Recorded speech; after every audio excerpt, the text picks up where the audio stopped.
Welcome students. So now we are going to understand a very important reaction जहां पर हम लोग carbonyl को अल्केन में कन्वर्ट करने जा रहे हैं। अब ये रिएक्शन इंपॉर्टेंट क्यों हो जाती है उसके दो रीज़न हैं। सबसे पहली बात तो ये रिएक्शन आपको देखने को मिलेगा 11th स्टैंडर्ड के अल्केन चैप्टर में, क्योंकि आप अल्केन बना रहे हैं इसीलिए 11th स्टैंडर्ड में इसकी इंपॉर्टेंस थोड़ी बढ़ जाती है। हालांकि एज सच एनसीईआरटी में ये स्पेसिफिक रिएक्शन मेंशन नहीं है, बट क्योंकि आप अल्केन बना रहे हैं जो कि 11th का पार्ट है तो ऑफकोर्स इंपॉर्टेंट बढ़ जाता है। और 12th के अल्डिहाइड कीटोन चैप्टर में ये इंडिपेंडेंट रिएक्शन वैसे है भी, इसीलिए ये रिएक्शन की इंपॉर्टेंस बहुत ज़्यादा बढ़ जाती है।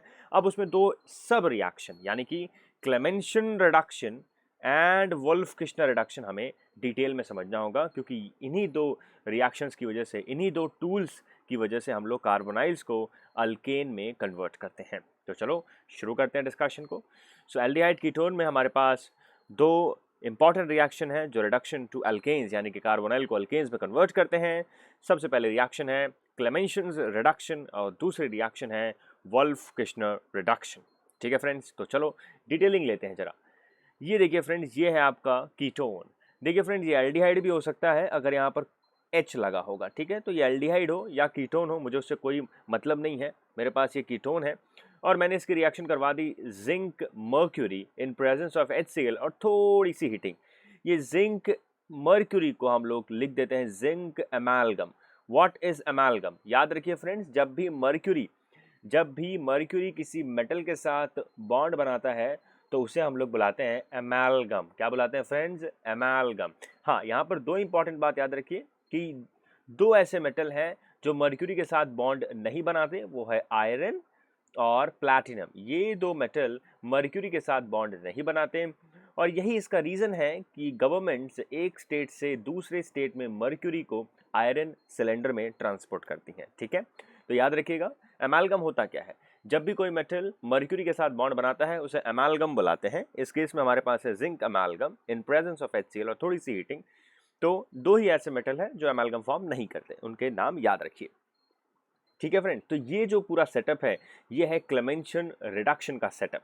यानी कि क्लेमेंशन रिडक्शन में आपको लगेगा zinc mercury in presence of HCl, या फिर आप यूज कर सकते हैं NH2NH2। इन शॉर्ट अगर इसको लिखना है तो इसको हम लोग लिख सकते हैं N2H4 in presence of alcoholic KOH और थोड़ी सी हीटिंग। N2H4 को हम लोग बुलाते हैं फ्रेंड्स हाइड्रोजीन। क्या बुलाते हैं फ्रेंड्स? हाइड्रोजीन।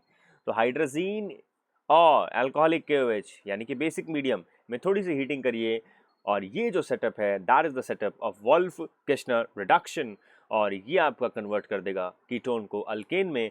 इन शॉर्ट हुआ क्या है, यहाँ पर इस बॉन्ड की ब्रेकिंग हुई है और हाइड्रोजन कार्बन को ऐड हो चुका है और ये बन चुका है RCH2R and this is what we have is alkanes. ठीक है फ्रेंड्स, तो जरा की पॉइंट्स कर लेते हैं इस पूरे रिएक्शन की। अगर आप ध्यान से देखें, क्योंकि आप क्लेमेंशन में HCl का इस्तेमाल कर रहे हैं तो हम कह सकते हैं कि ये आपका एसिडिक मीडियम में परफॉर्म हो रहा है। यानी कि जब आप क्लेमेंशन रिडक्शन करवाएंगे तो रिएक्शन एक्चुअली एसिडिक मीडियम में हो रहा है।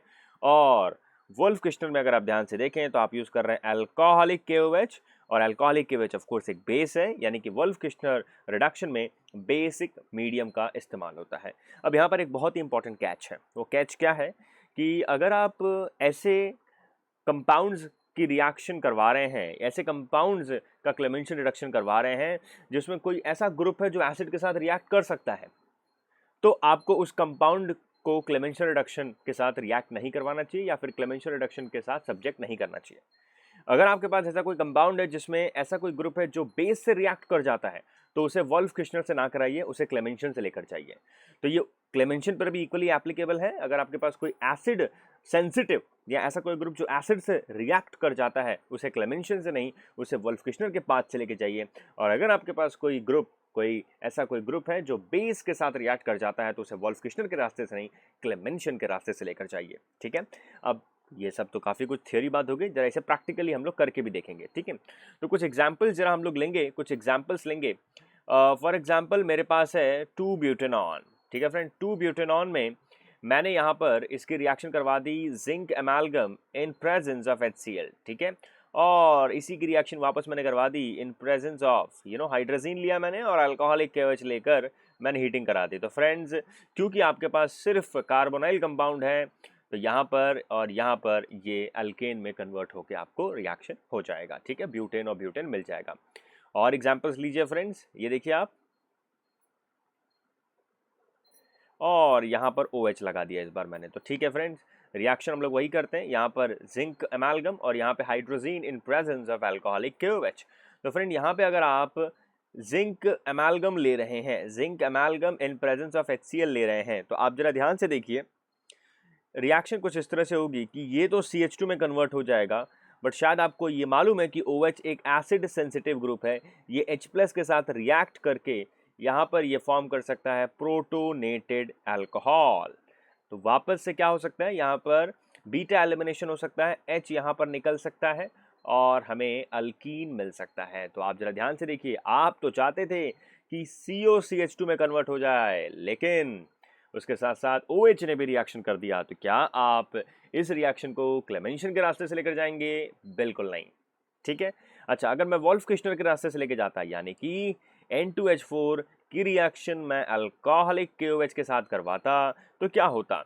तो फ्रेंड्स, यहाँ तो COCH2 में कन्वर्ट हो जाता, ज़्यादा से ज़्यादा ये O- होता, करेक्ट, क्योंकि OH- यहाँ से H लेकर चले जाता, ज़्यादा से ज़्यादा O- हो जाता, और ये बाद में तो हाइड्रोलाइसिस तो करना ही पड़ता है फ्रेंड्स, तो हाइड्रोलाइज होके ये वापस से OH रीजनरेट हो जाता। तो अगर आप इस केमिकल की रिएक्शन करवाना चाहते हैं तो इसे आप वोल्फ-किश्नर के रास्ते से लेकर जाइए, आपको आपका डिजायर्ड प्रोडक्ट मिल जाएगा। अगर आप इसने क्लेमेंशन के रास्ते से ले जाएंगे तो आप जो चाहते हैं वो नहीं मिलेगा, आपको कुछ और मिल जाएगा, क्योंकि OH भी एसिड से रिएक्ट कर जाएगा। थर्ड देखिए फ्रेंड्स, थर्ड रिएक्शन आपके सामने है। अब वैसे तो एंट्रेंस एग्जामिनेशन में क्लेमेंशन और वोल्फ-किश्नर कोई इंडिपेंडेंट क्वेश्चन नहीं आते हैं, ये आते हैं काफी सारी रिएक्शंस के बीच में, ठीक है। तो उन्हें हम रोड मैप प्रॉब्लम बोलते हैं। What exactly is road map problem? आपको काफी सारी ऑर्गेनिक रिएक्शंस दे दी जाएगी और आपको कहा जाएगा कि बताइए A बताइए, B बताइए, C बताइए और D बताइए। तो उन सब में कहीं ना कहीं क्लेमेंशन वोल्फ-किश्नर का तड़का जरूर लगाया जाता है, ठीक है। तो ये ऐसा इंडिपेंडेंट रिएक्शन आपको एग्जाम में थोड़ा कम देखने को मिल सकता है, बट यस, एक्सपेक्टेड जरूर है। अच्छा, अगर मैं कहूं कि आपके पास ऐसा कोई कार्बोनाइल है, ठीक है, ऐसा कोई कार्बोनाइल है जिसके साथ लेट्स से इपॉक्साइड भी लगा हुआ है, इपॉक्साइड भी लगा हुआ है। तो अब फ्रेंड्स क्या होता है, आपको मालूम है कि इपॉक्साइड एसिडिक मीडियम में भी रिएक्ट कर जाता है और बेसिक मीडियम में भी रिएक्ट कर जाता है, मतलब कि दोनों ही एप्लीकेबल है, acidic hydrolysis and alkaline medium में हाइड्रोलिसिस दोनों ही हो जाता है। तो क्योंकि इपॉक्साइड भी रिएक्ट कर जाएगा, इसका मतलब मैं क्लेमेंशन और वोल्फ-किश्नर दोनों ही फॉलो नहीं कर सकता इस CO को CH2 में कन्वर्ट करने के लिए, क्योंकि यहाँ पर इपॉक्साइड भी मुझे अल्कोहल फॉर्म करके दे देगा। इन शॉर्ट वो रिएक्शन में चले जाएगा, तो मुझे वो नहीं चाहिए। इसीलिए मैं कार्बोनाइल कंपाउंड को या फिर ऐसे कोई मेरे कंपाउंड में जिसमें इपॉक्साइड मौजूद है, ना तो मैं उसे क्लेमेंशन के रास्ते से लेके जा सकता हूँ, ना मैं उसे वोल्फ-किश्नर के रास्ते से कन्वर्ट करा सकता हूँ, ठीक है। I hope you are understanding the concept.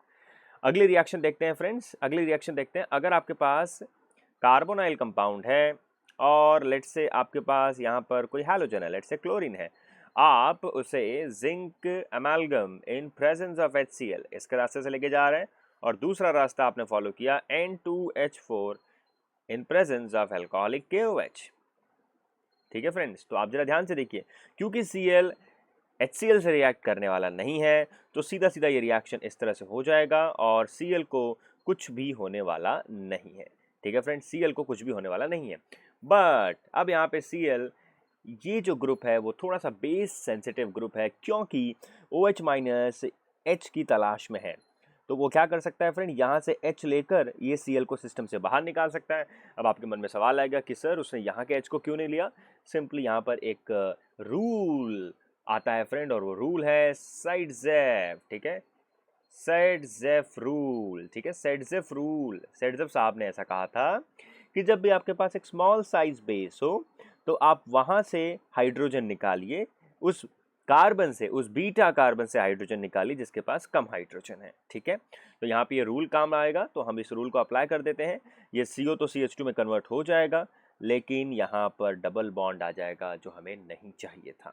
तो आप मुझे बताइए, फैसला आपके ऊपर छोड़ता हूँ मैं फ्रेंड्स, अगर आपके पास ये रिएक्टेंट है तो आप इसे कौन से रास्ते से लेके जाना पसंद करेंगे?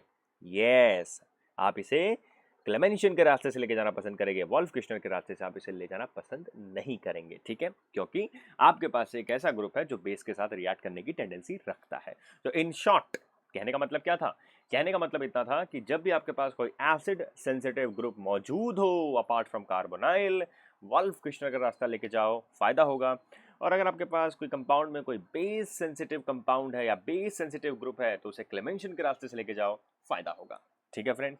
चलो अब इसी को इलस्ट्रेट करते हैं कुछ और एग्जाम्पल्स के साथ। ये देखिए फ्रेंड्स, यहाँ पर मेरे पास एक एग्जाम्पल है। आप देखेंगे हमारे पास कीटोन है और OH लगा हुआ है। अब इसी को मैं दो रास्ते से लेके जाता हूँ, फैसला आपके ऊपर है। पहला रास्ता मैंने चूज किया है वॉल्फ किश्नर का, क्योंकि ये पूरा का पूरा सेटअप वॉल्फ किश्नर का है, N2H4 in presence of alcoholic KOH और थोड़ी सी हीटिंग, ठीक है। अगला है जिंक एमालगम HCl और थोड़ी सी हीटिंग। तो फ्रेंड ये पूरा सेटअप हो गया आपका क्लेमेंशन का। तो एक जगह है आपके पास वॉल्फ किश्नर और एक जगह है आपके पास क्लेमेंशन। अब आपको फैसला करना है कि OH कौन सा ग्रुप है, ठीक है फ्रेंड। OH एक एसिड सेंसिटिव ग्रुप है, तो अगर आप रिएक्शन करवाएंगे तो CO ऑफ कोर्स CO तो CH2 में कन्वर्ट हो जाएगा without any ambiguity, CO CH2 में कन्वर्ट हो जाएगा, कोई प्रॉब्लम नहीं है, सब कुछ अच्छा चल रहा है। लेकिन अगर आपने यही रिएक्शन करवाई क्लेमेंशन के रास्ते से, तो मैंने आपको जैसा कहा था कि OH ज़्यादा से ज़्यादा O- हो सकता है और बाद में उसको H मिल जाएगा, ठीक है। लेकिन अगर आपने इसे क्लेमेंशन के रास्ते से लेकर गए तो फ्रेंड्स यहाँ पे देखिए क्या हो रहा है। यहाँ पे ऐसा हो रहा है कि ये CH2 CH3 में कन्वर्ट हो रहा है और क्योंकि आपके पास HCl मौजूद है तो अल्कीन HCl से रिएक्ट करके Cl लग जा रहा है सिस्टम में। तो जरा मैं इसको एक्सप्लेन करता हूँ।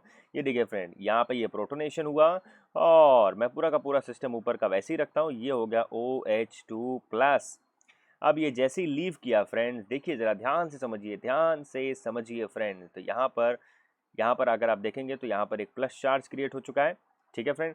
अब क्योंकि HCl में आपका Cl- एक न्यूक्लियोफाइल है, वो यहाँ पर सिस्टम पर अटैक करके ये ग्रुप आपको दे देता है। अर्लियर एग्जाम्पल पर भी ये होने के पूरे पूरे चांसेस हैं, ठीक है। तो अल्कीन के बाद Cl- अटैक कर सकता है सिस्टम में और आपको Cl लगा के दे सकता है। तो वंस अगेन आप इन शॉर्ट चाहते क्या थे, OH के साथ कुछ नहीं होना चाहिए था, लेकिन OH में तो Cl में कन्वर्ट हो गया। तो ऑफ कोर्स आप क्लेमेंशन के रास्ते से जाएंगे तो आपको गलत प्रोडक्ट मिल जाएगा, आप वॉल्फ किश्नर के रास्ते से जाएंगे तो आपको सही डिजायर्ड प्रोडक्ट आपको मिल जाएगा।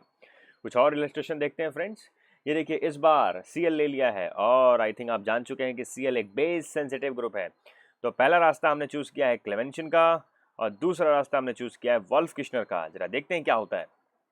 देखिए फ्रेंड्स, यहाँ पर CO तो CH2 में कन्वर्ट हो रहा है, देखिए ये कन्वर्ट हो जाएगा CH2 में। देखिए यहाँ पे कन्वर्ट हुआ नहीं है, तो let me just right CO has converted into CH2 without any problem. ये CO आपका CH2 में कन्वर्ट हो जाएगा, ये तो कन्वर्ट हो गया। लेकिन अगर आपने वॉल्फ किश्नर का रास्ता अपनाया तो फ्रेंड्स वही बात है, OH- H को यहाँ से ग्रैब करेगा, ठीक है। ये ग्रैब किया इसने, ये फॉल हुआ और ये Cl सिस्टम से बाहर निकल गया और आपको एल्कीन मिल गया। तो फ्रेंड्स ये देखिए, आपने जब इसकी रिएक्शन करवाई तो ये CH2 में तो कन्वर्ट होगा ही, ठीक है फ्रेंड, CH2 में तो कन्वर्ट होना ही है, इसको भी CH2 में कन्वर्ट होना है, इसको भी CH2 में कन्वर्ट होना है। लेकिन उसके साथ साथ जो बाकी सिस्टम के साथ रिएक्ट नहीं कर रहा है वो बेहतर रास्ता है रिएक्शन करवाने के लिए, जो बाकी सिस्टम के साथ रिएक्ट कर जा रहा है वो बेहतर रास्ता नहीं है।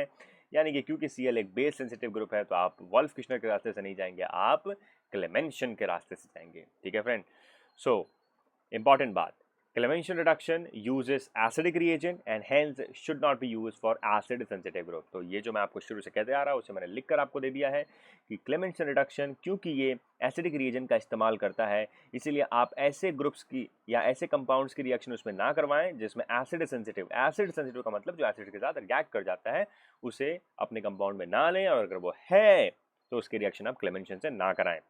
वॉल्फ किश्नर के लिए क्या नोट है, Wolff Kishner reduction uses basic reagent, ये बेसिक रिएजेंट का इस्तेमाल करता है। और यदि आपके कंपाउंड में बेस सेंसिटिव ग्रुप है, ऐसा कोई ग्रुप जो बेस से रिएक्ट कर जाता है, तो वॉल्फ किश्नर का रास्ता मत फॉलो कीजिए, आप क्लेमेंशन का रास्ता फॉलो कीजिए, ठीक है फ्रेंड्स। तो ये था पूरा डिस्कशन क्लेमेंशन और वॉल्फ किश्नर का। इन शॉर्ट आपको जानना सिर्फ इतना है कि CO यानी कि कार्बोनाइल कन्वर्ट हो जाता है CH2 में। इन शॉर्ट इतना ही जानना है, ठीक है। एंट्रेंस एग्जाम के पर्सपेक्टिव से इतना ही जानना, मैकेनिज्म जानने की कोई ज़रूरत नहीं है, ठीक है। तो आपके पास दो रास्ते, जिंक एमालगम HCl, दूसरा रास्ता N2H4 हाइड्रोजीन KOH। ये रास्ता फॉलो करिए। बस ये रास्ते का फॉलो तब मत कीजिए जब आपके पास कोई एसिड सेंसिटिव ग्रुप हो। इस रास्ते का फॉलो तब मत कीजिए जब आपके पास एक बेस सेंसिटिव ग्रुप हो। कितना आसान टॉपिक था ये। इस तरह से हमने कार्बोनाइल को अल्केन में कन्वर्ट कर दिया। इसी के साथ मैं इस वीडियो को यहाँ पर एंड करता हूँ। अगर आपको वीडियो अच्छा लगा तो प्लीज़ इसे शेयर करें, इस वीडियो को लाइक ज़रूर करना और हमारे चैनल को ज़रूर सब्सक्राइब करना। Thanks for watching.